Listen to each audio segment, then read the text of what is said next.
welcome back to the channel. This is Jessica and now we are doing unit number 3 of Economy of Colonial India. तो unit 3 का name क्या है? The deindustrialisation debate. पहला question एक है जो बोलता है did British rule destroy India's industries और हेल्प इंडिया इंडस्ट्रियल डेवलपमेंट. क्या जो ब्रिटिश रूल था उसने इंडिया की इंडस्ट्रीज़ को डिस्ट्रॉय करा या उनकी मदद करी उन्हें डेवलप होने में. तो ये पूरी जो यूनिट है बेसिकली ये यूनिट क्या है, हिस्टोरियंस यहाँ पे डिबेट कर रहे हैं इस क्वेश्चन पे कि ऐसा हुआ था या नहीं हुआ. सबसे पहले समझते हैं कि डी इंडस्ट्रियलाइजेशन क्या होता है. डी इंडस्ट्रियलाइजेशन का मतलब है the decline of industries and industrial employment in an economy. मतलब एक इकोनॉमी में जब इंडस्ट्रीज़ की ग्रोथ जो है वो गिरने लग जाए और इंडस्ट्रियल जो एम्प्लॉयमेंट है वो भी कहीं ना कहीं डिक्लाइन में आ जाए कि मतलब अब तो ये ख़त्म होने लग गई है, उसको हम कहते हैं डी इंडस्ट्रियलाइजेशन. नाम में ही क्या है, इंडस्ट्री. डी से डिक्लाइन, तो decline of industries and industrial employment in an economy. ठीक है, सिंपली अगर बात करें तो जैसे फैक्ट्रीज, क्राफ्ट्स और मैन्युफैक्चरिंग एक्टिविटीज़ जब ये बहुत वीक हो जाएं तो इसका मतलब क्या है कि डी इंडस्ट्रियलाइजेशन हो रहा है. India's situation before British rule. Before colonial rule, India was famous for cotton textiles, silk textiles, metal crafts, shipbuilding, handicrafts. Colonial rule से पहले इंडिया कॉटन की चीज़ों में, सिल्क टेक्सटाइल्स में, मेटल क्राफ्ट्स में, शिप बिल्डिंग में और हैंडीक्राफ्ट्स जैसी चीज़ों में बहुत फेमस हुआ करता था. Indian products were sold world wide. मतलब पूरी दुनिया में भारतीय जो प्रोडक्ट्स थे वो बेचे जाते थे. इंडियन वीवर्स वर स्पेशली फेमस. और इंडिया में जो वीवर्स थे वो बहुत ज़्यादा फेमस हुआ करते थे. पर ब्रिटिश रूल के अंदर क्या हुआ, बहुत सी जो ट्रेडिशनल इंडस्ट्रीज़ थी उनका डिक्लाइन होना शुरू हो गया. जो मतलब पहले से जो इंडस्ट्रीज़ चलती आ रही थी उनका डिक्लाइन होना शुरू हो गया. स्पेशली उसमें कौन सी इंडस्ट्री थी, textile industry. This became the biggest example of deindustrialisation. और ये इंडस्ट्री जो थी वो एक सबसे बड़ा एग्जाम्पल निकल के आई डी इंडस्ट्रियलाइजेशन का. अब डी इंडस्ट्रियलाइजेशन क्यों हुई, बहुत से कारण थे जिसकी वजह से डी इंडस्ट्रियलाइजेशन हुआ. सबसे पहले क्या था रीज़न कि ब्रिटिश मशीन मेड गुड्स. मतलब जो सामान बनना शुरू हो गया था वो ब्रिटिश की मशीनों से बनना शुरू हो गया था. Industrial revolution took place in Britain. Industrial revolution जो है वो ब्रिटेन में शुरू हुआ. ठीक है, मशीन्स ने क्लोथ को बहुत ही सस्ते दामों पे बनाना शुरू कर दिया. ठीक है, British cloth entered India in huge quantity. और जो सामान ब्रिटिश में बनता था वो इंडिया में बहुत ज़्यादा क्वांटिटी में लाया जाता था. ठीक है, एग्जाम्पल से समझो, इमेजिन करो कि एक इंडियन वीवर है जो कि 5 दिन लगाता है कपड़े बनाने में और ब्रिटिश की मशीन्स जो हैं जो हंड्रेड्स ऑफ पीसेस मतलब एक दिन में 100 की मात्रा में कपड़े बना रही है. तो कौन सस्ता ज़्यादा बेच पाएगा? ऑब्वियसली जो मशीन प्रोड्यूसर होगा, जो मशीन से कपड़े बना रहा है वो सस्ता बेचेगा. इसी की रिज़ल्ट की वजह से तो इमेजिन करो कि एक इंडियन वीवर है जो 5 दिन लगाता है, ठीक है, कपड़े बनाने में, और एक ब्रिटिश मशीन है जो एक ही दिन में 100 की मात्रा में अगर कपड़े बना रही है तो कौन ज़्यादा सस्ता बेच पाएगा? ऑब्वियसली जो मशीन से तो कपड़े बना रहा है. तो इस रिज़ल्ट से क्या हुआ कि इंडियन वीवर्स जो थे उनके कस्टमर्स वो खो चुके थे, क्योंकि ज़्यादातर कस्टमर कहाँ अट्रैक्ट होंगे, जो सस्ता सामान दे रहा है. सेकेंड है unequal trade policies. British policies often favored British manufacturers. Indian goods faced difficulties competing. Meanwhile, British goods entered Indian markets easily. अब जो ट्रेड पॉलिसीज़ बनाई गई थी ब्रिटिश के टाइम पे वो इक्वल नहीं थी. जैसे कि जो भी पॉलिसीज़ बनाई थी ब्रिटिशर्स ने वो ज़्यादातर ब्रिटिश मैन्युफैक्चरर्स के फेवर में थी और इंडियन गुड्स जो थे इसकी वजह से कहीं ना कहीं बहुत डिफ़िकल्टी फेस कर रहे थे और उनको कंपटीशन को भी बहुत फेस करना पड़ रहा था. और मीनवाइल जो ब्रिटिश गुड्स थे वो इंडियन मार्केट्स में बहुत ईजीली एंटर कर रहे थे. थर्ड रीज़न है decline of traditional patronage. Before colonial rule, kings, nobles, royal courts supported artisans and craftsmen. When these institutions weakened, artisans lost important customers. देखो, जब colonial rule आने से पहले इंडिया में क्या था? इंडिया में राजाओं का सिस्टम था, नॉबल्स रहते थे, रॉयल कोर्ट्स होते थे, और ये सब लोग जो हैं आर्टिसंस थे, क्राफ्ट्समैन थे, इनको सपोर्ट करते थे, क्योंकि ये लोगों को लग्जरी चीज़ें लेनी होती थी, आराम से लेते थे। जब इंस्टीट्यूशंस जो थे ये वीक हो गए, तो आर्टिसंस के भी जो कस्टमर्स थे वो खो चुके थे, ठीक है, क्योंकि उनके इम्पॉर्टेंट कस्टमर्स कौन थे? वो चले गए। तो इन रिज़ल्ट से क्या हुआ, बहुत से आर्टिसंस जो थे उनकी एम्प्लॉयमेंट चली गई, इनकम हट गई, और उनको भी एग्रीकल्चर पे शिफ्ट करना पड़ गया। ये क्या कनेक्ट करता है डायरेक्टली यूनिट 1 के ऑक्यूपेशनल स्ट्रक्चर को, ठीक है। The deindustrialisation debate. अब हमारे पास एक एक्चुअल डिबेट आती है, हिस्टोरियंस इस पर डिसअग्री करते हैं, ठीक है। पहला व्यू क्या है कि इंडिया डी इंडस्ट्रियलाइज्ड हुआ था। बहुत से नेशनलिस्ट इकोनॉमिस्ट आर्ग्यू करते हैं कि ब्रिटिश रूल ने इंडियन इंडस्ट्री को डिस्ट्रॉय कर दिया था। उनके आर्ग्यूमेंट्स क्या थे कि हैंडीक्राफ्ट जो थे वो डिक्लाइन हो गए थे, बहुत उनका यूज़ कम हो गया था, लोगों ने उसको यूज़ करना, लोगों ने परचेज़ करना, और कहीं ना कहीं बहुत फ्लॉप हो चुका था। वीवर्स को भी काफ़ी सफ़र करना पड़ा था, एम्प्लॉयमेंट जो है वो भी कम हो चुकी थी, कामकाज मिलना कम हो गया था, काम कैसे हो मिलेगा। इंडस्ट्रियल ग्रोथ जो थी वो बहुत ही वीक रह रही थी उस टाइम। तो इस व्यू से कॉलोनियलिज्म ने डी इंडस्ट्रियलाइजेशन किया। व्यू 2 क्या कहता है कि पूरा डी इंडस्ट्रियलाइजेशन नहीं हुआ था। कुछ हिस्टोरियंस इस पर डिसअग्री करते हैं। वो कहते हैं कि कुछ इंडस्ट्रीज जो हैं वो डिक्लाइन हुई थी, बट जो नई इंडस्ट्रीज थी वो भी तो बनी हैं, जैसे कि jute mills, cotton mills, coal mining. Therefore, they argue that the situation was more complex. तो यहाँ पे आर्ग्यूमेंट क्या आती है कि सिचुएशन तो और कॉम्प्लेक्स थी। तो देखो, यहाँ पे अगर हम बात करें तो most historians agree traditional handicraft decline, but they debate whether the entire economy became D industrialised. तो बहुत से हिस्टोरियंस क्या इस चीज़ पे अग्री, वो मानते हैं कि हाँ, जो ट्रेडिशनल हैंडीक्राफ्ट्स थे उनका बहुत डिक्लाइन हो गया था, बहुत गिराव आ गया था। बट ये भी डिबेट है कि क्या पूरी इकोनॉमी डी इंडस्ट्रियलाइज, पूरी इकोनॉमी ही कम हो गई थी, पूरी इकोनॉमी ही गिर गई थी, इंडस्ट्रियलाइजेशन हो गया था। देखो, अब नेक्स्ट टॉपिक है role of infrastructure in merchandise trade.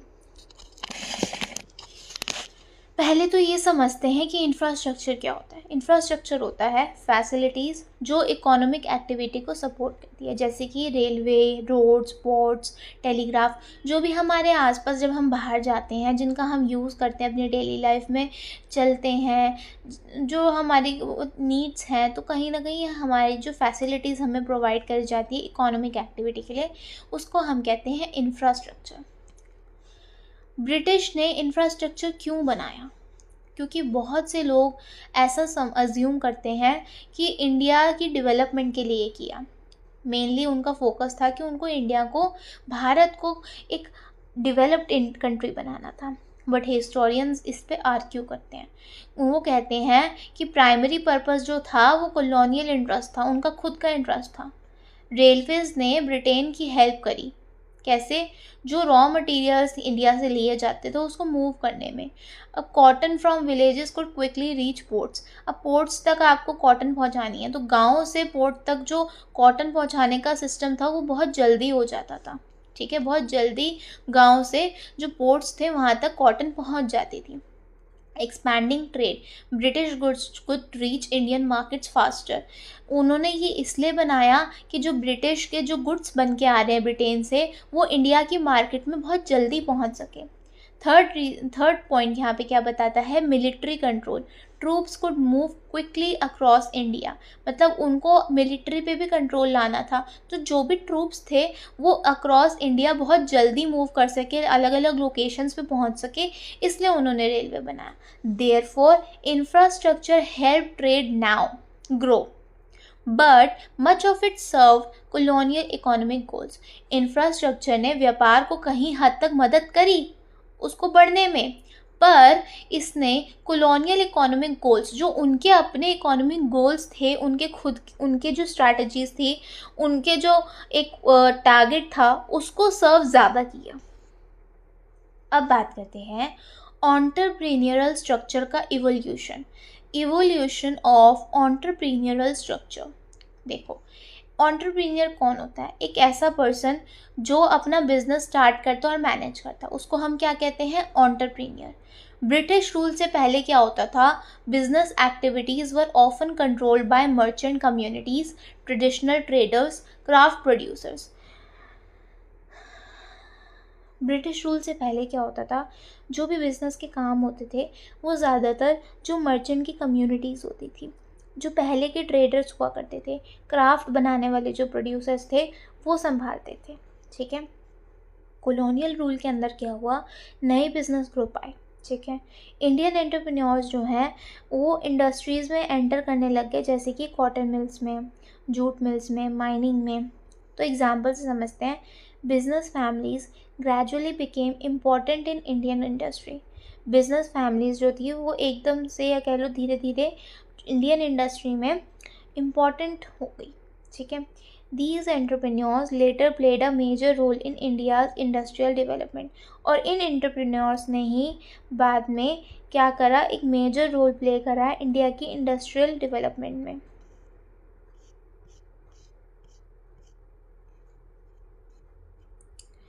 Next topic है evolution of industrial structure. Industrial structure का मतलब क्या है? The pattern and composition of industries in an economy. मतलब एक इंडस्ट्रीज का जो पैटर्न है, उनका कॉम्पोजिशन है इकोनॉमी में, उसको कहते हैं industrial structure. Colonial industrial structure. India's industrial structure became uneven. India का जो इंडस्ट्रियल एक स्ट्रक्चर था, एक फॉर्मेशन था, वो काफ़ी अनइवन हो चुका था, मतलब सही नहीं रहा। कुछ इंडस्ट्रीज़ जो थी वो जूट बना रही थी, मतलब उगा रही थी, कुछ कॉटन उगा रही थी, कुछ टी उगा रही थी, कुछ कोल उगा रही थी। But many modern industries remain under developed. But जो बहुत सी मॉडर्न इंडस्ट्रीज़ आई वो डेवलप ही नहीं हुई, अंडर डेवलप्ड रहीं। क्यों? क्योंकि ब्रिटिश पॉलिसीज़ ने, वही बात है, ज़्यादा फोकस किया था कि रॉ मटेरियल प्रोड्यूस करो। उनको रॉ मटेरियल से इतना लगाव क्यों था?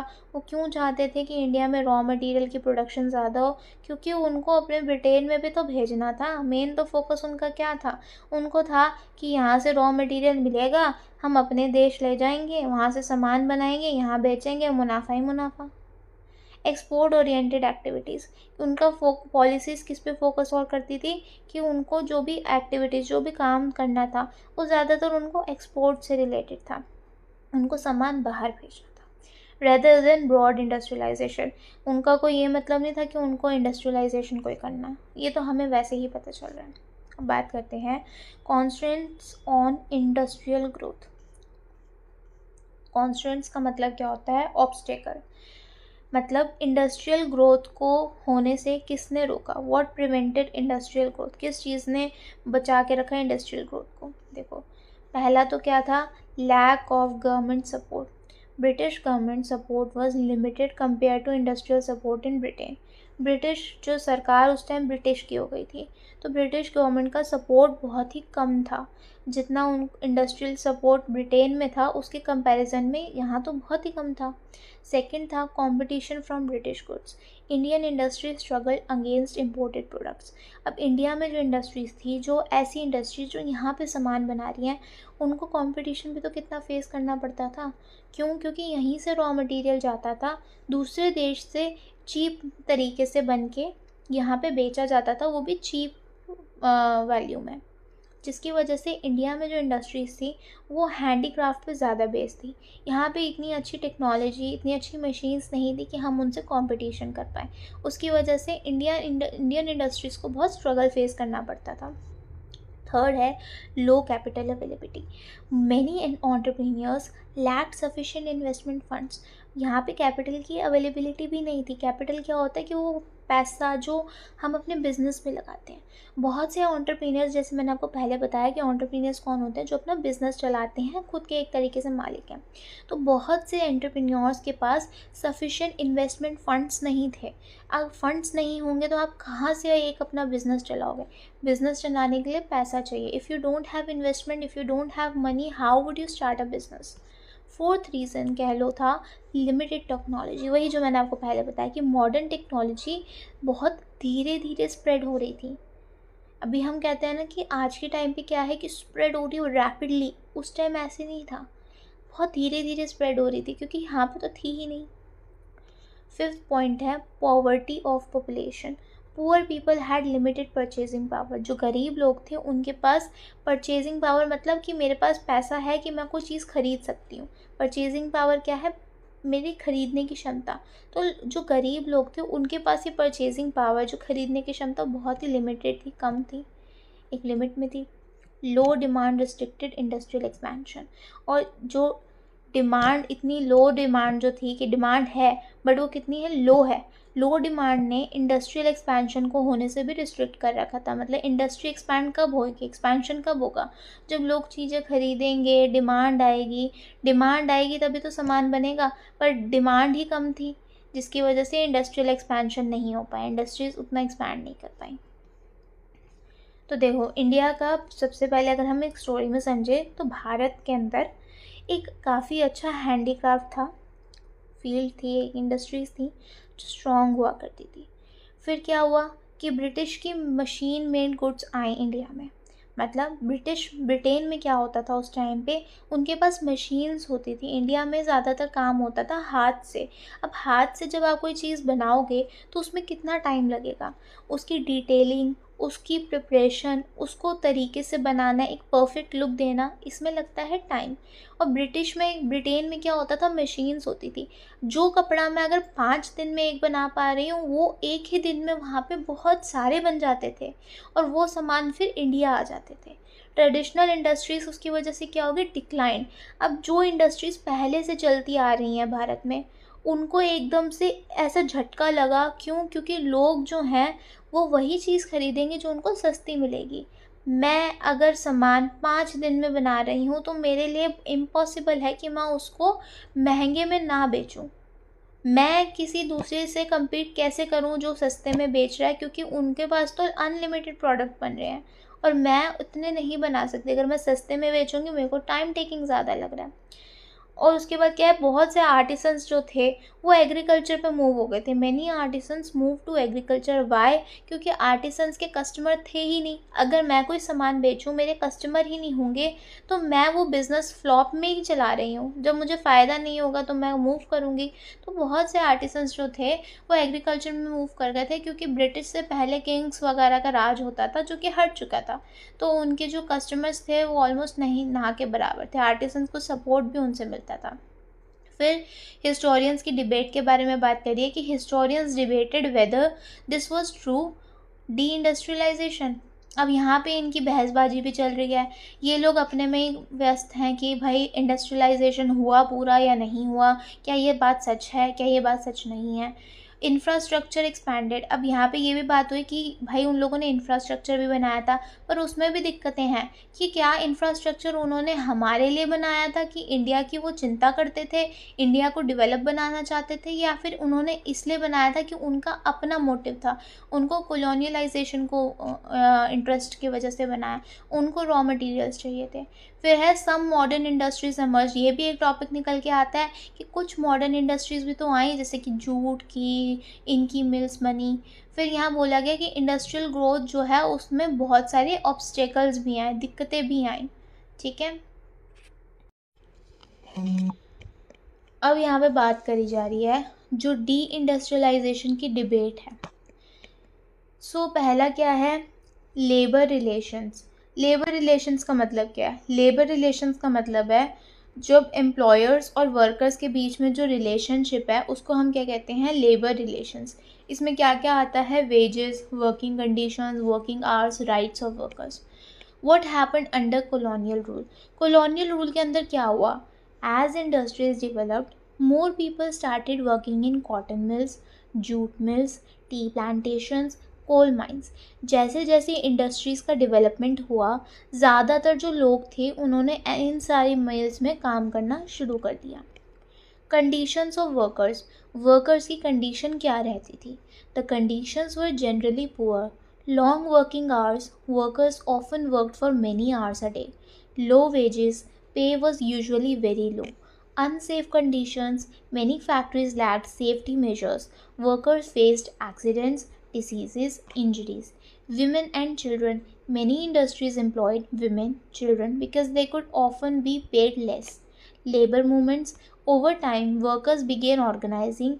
They demanded better wages, better conditions, reduced working hours. देखो कंडीशंस क्या थी वर्कर्स की उस टाइम पे. कंडीशन ज़्यादातर जो थी बहुत ही पुअर रहती थी, बेकार रहती थी. पहला तो बहुत देर तक काम कराया जाता था. वर्कर्स को दिन में बहुत घंटों के लिए काम कराया जाता था और सैलरी और पे जो भी वेजेस दिए जाते थे वो बहुत ही कम हुआ करते थे. और जिस जगह पे वो काम करते थे उधर की कंडीशन भी अच्छी नहीं होती थी. ना ही वहाँ पे कोई सेफ्टी प्रिकॉशंस लिए जाते थे, ना ही फैक्ट्रीज़ में कोई सेफ्टी मेजर्स थे. वर्कर्स जो थे उनको कहाँ बहुत बार होता था कि एक्सीडेंट्स फेस करने पड़ रहे हैं, बीमारियाँ हो सकती हैं, चोट लग जाती थी. और विमेन एंड चिल्ड्रन को भी ज़्यादातर एम्प्लॉयमेंट दे दी जाती थी इंडस्ट्रीज़ में. क्यों? क्योंकि उनको ज़्यादातर पेमेंट लेस दे सकते थे. अब लेबर मूवमेंट्स की अगर बात करें तो टाइम के साथ जो है वो वर्कर्स ने इस चीज़ को समझा कि उन्होंने क्या ऑर्गेनाइज़ करना स्टार्ट करा. उन्होंने डिमांड करनी शुरू करी कि उनको अगर आप वेजेस दे रहे हो, जो भी उन्हें सैलरी मिलती है तो वो सही दो, अच्छी जगह पे काम कराओ. और पहली तो बात कि ये जो आप टाइम इतना ज़्यादा ले रहे हो तो थोड़ा कम करो. This led to the growth of labour movements. और इसी से जो लेबर मूवमेंट्स है उसकी ग्रोथ होना शुरू हुई. और ट्रेड यूनियंस की. तो ट्रेड यूनियन क्या है?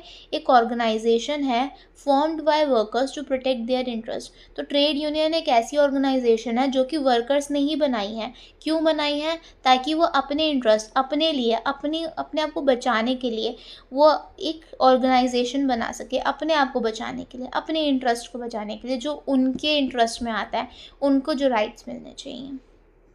सेकेंड है ड्रेन ऑफ वेल्थ.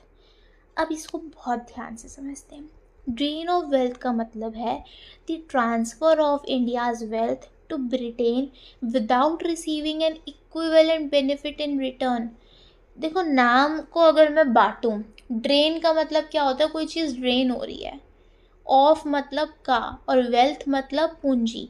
अगर मैं इसको हिंदी में बोलूँ तो क्या है? मेरी पूंजी जो है वो कहीं ना कहीं बह रही है, ड्रेन हो रही है, जा रही है. तो अगर मैं इसको इंडिया से रिलेट करूं तो यहाँ पे वही वाली बात है, क्योंकि हम पूरे सब्जेक्ट में ही जो बात कर रहे हैं वो ब्रिटेन इंडिया से ही लिंक होके कर रही है. तो ब्रिटेन ही होगा जो कुछ ना कुछ गलती कर रहा होगा. या फिर वैसे मैं ऐसे नहीं कह रही. देखो ट्रांसफ़र ऑफ इंडियाज़ वेल्थ यहाँ पे बताया गया है कि इंडिया की जो वेल्थ थी, जो पैसा था इंडिया का, जो पूंजी थी, वो ब्रिटेन में ट्रांसफ़र हो रही थी. और ट्रांसफ़र होने के साथ साथ इंडिया को कुछ नहीं मिल रहा था रिटर्न में. अगर हम कुछ देते हैं तो रिटर्न में हमें कुछ मिलना चाहिए, बट यहाँ पे ऐसा नहीं था. इंडिया की वेल्थ ब्रिटेन में ट्रांसफ़र हो रही थी और कुछ भी रिसीव नहीं हो रहा था, कोई भी बेनिफिट हमें रिटर्न में नहीं मिल रहा था. This idea was strongly explain by दादा भाई नारोजे. ये आइडिया बहुत अच्छे तरीके से स्ट्रांगली किसने एक्सप्लेन करा? दादा भाई नरोजे ने. He is often called grand old man of India. उनको ज़्यादातर क्या कहा जाता है? Grand old man of India. India के ग्रैंड ओल्ड मैन. इमेजिन करो आप 10,000 रुपये कमाते हो और कोई बंदा जो है आपसे 3,000 रुपये हर मंथ ले जाता है, हर महीने आपसे 3,000 लेता है और आपको वो उसके बदले में कुछ नहीं देता. तो वो जो मनी है, जो पैसा है, वो कहीं ना कहीं आपका कहीं ना कहीं बह रहा है, वापस जा रहा है, कहीं चला जा रहा है, जो आपको मिल नहीं रहा उसके अगेंस्ट कुछ. This is exactly what nationalist economist argued happen to India. यही एग्जैक्ट सेम चीज़ जो भी नेशनलिस्ट थे इकोनॉमिस्ट, उन्होंने आर्ग्यू करी कि ये हैपन हो रहा है इंडिया में. हाउ डिड द ड्रेन अकर? अब ये ड्रेन कैसे हुआ? Salaries of British officials. Many British officials worked in India. Their salaries were paid from Indian revenues. A large part of this income was sent to Britain. अब देखो, उस time पे जब British government थी तो ज़्यादातर लोग जो काम कर रही होंगे वो भी ब्रिटेन के होंगे। तो बहुत से ब्रिटिश ऑफिशियल्स जो थे वो इंडिया में काम करते थे। इंडिया में काम करते थे कौन? British officers. उनकी सैलरीज तो थी, इंडिया से जो भी रेवेन्यू कलेक्ट होता था उसी से दी जाती थी, ठीक है। और एक बड़ा पार्ट जो था इनकम का वो कहाँ भेज दिया जाता था उस हिसाब से? ब्रिटेन में। सेकंड कैसे हमारा ड्रेन हुआ? कंपनी के प्रॉफिट्स। ईस्ट इंडिया कंपनी ने बहुत बड़े लेवल पे प्रॉफिट्स कमाए, उनके प्रॉफिट्स जो हैं वो ब्रिटेन में फ्लो हो गए। थर्ड है home charges. India had to pay various expenses in Britain. India को बहुत सारे तरीके के जो खर्चे थे वो ब्रिटेन में देने पड़ते थे। और उन खर्चों में क्या क्या आता था? एडमिनिस्ट्रेटिव एक्सपेंसेस, जो काम काज चल रहा उसका, पेंशन्स, इंटरेस्ट पेमेंट्स, तो ये कहीं ना कहीं बहुत पैसे देने पड़ते थे। फोर्थ है ट्रेड सरप्लस बेनिफिट्स ब्रिटेन। जो ट्रेड का सरप्लस था वो ब्रिटेन को बहुत फ़ायदा पहुंचाता था। Even when India exported more than it imported, the benefits often did not remain in India. जब इंडिया एक्सपोर्ट भी ज़्यादा करता था इंपोर्ट से, तब भी जो बेनिफिट्स थे वो इंडिया में नहीं रहते थे, ठीक है। तो ये कुछ रीज़न्स थे जिसमें हमने ये बताया कि हमारी इंडिया की जो ड्रेन मतलब वेल्थ थी वो कैसे ड्रेन हुई, किस किस तरीके से हुई, क्या क्या रीज़न्स थे कि ब्रिटिश ऑफिशियल्स की सैलरीज थी, कंपनी के प्रॉफिट्स थे, होम चार्जेस कह लो, टैक्सेस कह लो, और ट्रेड सरप्लस बेनिफिट जो था, ट्रेड व्यापार से भी जो बेनिफिट होता था वो भी ब्रिटेन ले जाता था। अब ड्रेन ऑफ बेनिफिट के इफ़ेक्ट्स क्या क्या है? पहला इफेक्ट है capital shortage. Less money remain for Indian investment. Capital मैंने आपको पहले भी बताया, इन्वेस्टमेंट अगर कोई बिजनेस भी चलाना है so we need capital. Capital की कमी हो गई थी, पैसा ही कम रहता था इंडिया में। इंडिया में इन्वेस्टमेंट अगर करनी होगी तो पैसे हैं ही नहीं। Second, industrial backwardness. Industries could not grow properly. Industries जो हैं उस टाइम पे ना ही अच्छे से ग्रो कर पाती थी। पॉवर्टी, पीपल बिकेम पुअरर, ठीक है, उस टाइम गरीबी भी आ गई थी। स्लो इकोनॉमिक ग्रोथ, डेवलपमेंट जो थी वो बहुत लिमिटेड थी, ठीक है। तो ड्रेन ऑफ वेल्थ क्या था? ये एक यूनिलैटरल ट्रांसफ़र था रिसोर्सेज का, इनकम का, इंडिया से ब्रिटेन में, बिना कोई एडिक्वेट इकोनॉमिक रिटर्न के, ठीक है। थर्ड है इंटरनेशनल ट्रेड। अब इंटरनेशनल ट्रेड क्या होता है? जब हम अलग अलग कंट्रीज़ में व्यापार करते हैं। तो इंडिया का ट्रेड जो है कॉलोनियल रूल में कैसा था? India became an important part of the British empire's trading system. India एक काफ़ी महत्वपूर्ण पार्ट बन चुका था ब्रिटिश के ट्रेडिंग सिस्टम के एम्पायर में, ठीक है। इंडिया ने एक्सपोर्ट करा mainly cotton, jute, T, Indigo, opium. ये जो ज़्यादातर क्या होते थे, ये रॉ मटेरियल्स होते थे या फिर एग्रीकल्चरल प्रोडक्ट्स होते थे। इंडिया ने इंपोर्ट क्या करा? मेनली वो सामान जो मैन्युफैक्चर हो चुका है, जो बन चुका है, मशीनरी, ब्रिटिश के टेक्सटाइल्स। प्रॉब्लम क्या थी? इंडिया ने increasingly became supplier of raw material and consumer of finished goods. This pattern favored British industrial growth. अब प्रॉब्लम ये थी कि इंडिया जो है वो कहीं ना कहीं सप्लायर रॉ मटेरियल का बनता जा रहा था, मतलब सप्लाई करना रॉ मटेरियल्स का, कच्चे सामान का, और जो सामान ऑलरेडी बन चुका है वो ले लेता था। तो ये पैटर्न जो है ये सिर्फ ब्रिटिश की इंडस्ट्रियल ग्रोथ को फेवर करता था। तो colonial trade was structured primarily to serve British economic interest. जो कॉलोनियल ट्रेड था वो ऐसे तरीके से स्ट्रक्चर किया था जो कि सिर्फ ब्रिटिश इकोनॉमिक के इंटरेस्ट को सर्व करे। नेक्स्ट है बैलेंस ऑफ पेमेंट्स। अब बैलेंस ऑफ पेमेंट क्या होता है? BOP क्या है? एक रिकॉर्ड है सारी इकोनॉमिक ट्रांजैक्शंस का जो एक कंट्री पूरे रेस्ट ऑफ द वर्ल्ड के साथ करती है। A record of all economic transactions between one country and the rest of the world. Think of it as a country's financial diary. आप इसको ऐसे समझ सकती हो कि ये एक कंट्री की, एक देश की फाइनेंशियल डायरी है, मतलब उसमें उसके खर्चे लिखे हुए हैं। ये क्या क्या रिकॉर्ड करती है कि कितना एक्सपोर्ट हुआ है, कितना इंपोर्ट हुआ है, कितने खर्चे हुए, पेमेंट हुई है, कितनी हमें रिसिप्ट्स मिली हैं। तो कैसे how does it relate to colonial India, ये हमारे यहाँ कॉलोनियल इंडिया से कैसे रिलेट करता है। India often showed a trade surplus, India ने ज़्यादातर हमेशा क्या दिखाया है, एक ट्रेड सरप्लस। ट्रेड सरप्लस का मतलब क्या होता है, जब हमारे एक्सपोर्ट्स इंपोर्ट से ज़्यादा हों, जैसे एग्जांपल में एक्सपोर्ट्स हमारे 100 रुपये के हैं और इंपोर्ट हमारे 80 रुपये के हैं, तो ट्रेड सरप्लस क्या हुआ, 20 रुपीज़ की। हमें यहाँ पे ट्रेड में, व्यापार में हमें कुछ मुनाफा हुआ है कि हमने ज़्यादा बाहर भेजा तो हमें उससे पैसे आए एक्स्ट्रा 100 रुपये, और हमें कम खरीदा तो 20 रुपये हमें एक्स्ट्रा जो मिले। तो फिर क्यों ऐसा था कि इंडिया गरीब था जब इतना एक्सपोर्ट होता था? बड़ा इंपॉर्टेंट क्वेश्चन है। Nationalist economists argued the surplus did not stay in India, surplus हुआ भी अगर हो तो वो इंडिया में नहीं रहता था, ये यूज़ कर दिया जाता था होम चार्जेस के लिए, ब्रिटिश के पेंशन्स के लिए, एडमिनिस्ट्रेटिव एक्सपेंसेस के लिए। Thus much of the benefit float to Britain, इसलिए क्या होता था कि जो जितना ज़्यादा जो बेनिफिट था तो ब्रिटेन चला जाता था। Therefore a trade surplus did not necessarily mean prosperity for India, इसका मतलब है कि ऐसा नहीं, अगर ट्रेड सरप्लस बोला जा रहा है तो उसका मतलब यही है कि इंडिया में प्रॉस्पेरिटी ही हो। अब इसका और कनेक्शन क्या है बिटवीन ऑल टॉपिक्स, देखो ब्रिटिश गुड्स जो थे वो इंडिया में आए, ठीक है, ट्रेडिशनल इंडस्ट्रीज़ का डिक्लाइन हो गया, डी इंडस्ट्रियलाइजेशन की डिबेट हुई, वर्कर्स ने काफ़ी पुअर कंडीशंस को फेस करा, लेबर मूवमेंट्स हुए, इंडिया ने रॉ मटेरियल्स को काफ़ी एक्सपोर्ट करा, ब्रिटेन प्रॉफिट कमाता था, वेल्थ जो है वो इंडिया से बाहर चली जाती थी, ड्रेन ऑफ वेल्थ भी हुआ, इकोनॉमिक डेवलपमेंट बहुत स्लो हो गई। देखो दादा भाई नरोजे के कंट्रीब्यूशन क्या थे, उन्होंने ड्रेन ऑफ वेल्थ की थ्योरी को एक्सप्लेन किया। उन्होंने आर्ग्यू करा that British rule transfer Indian resources to Britain and contributed to Indian poverty. उन्होंने ये बताया कि ब्रिटिश रूल जो है वो इंडिया के रिसोर्सेज को ब्रिटेन भेज रहा है, ठीक है, और जो इंडिया में गरीबी है ना, वो इसका एक कारण जो है वो ये भी है, इनका कंट्रीब्यूशन बहुत है इंडिया को गरीब बनाने में। Yes, we have completed our unit number 3. I hope you like this video. If you like this video, just I am very thankful.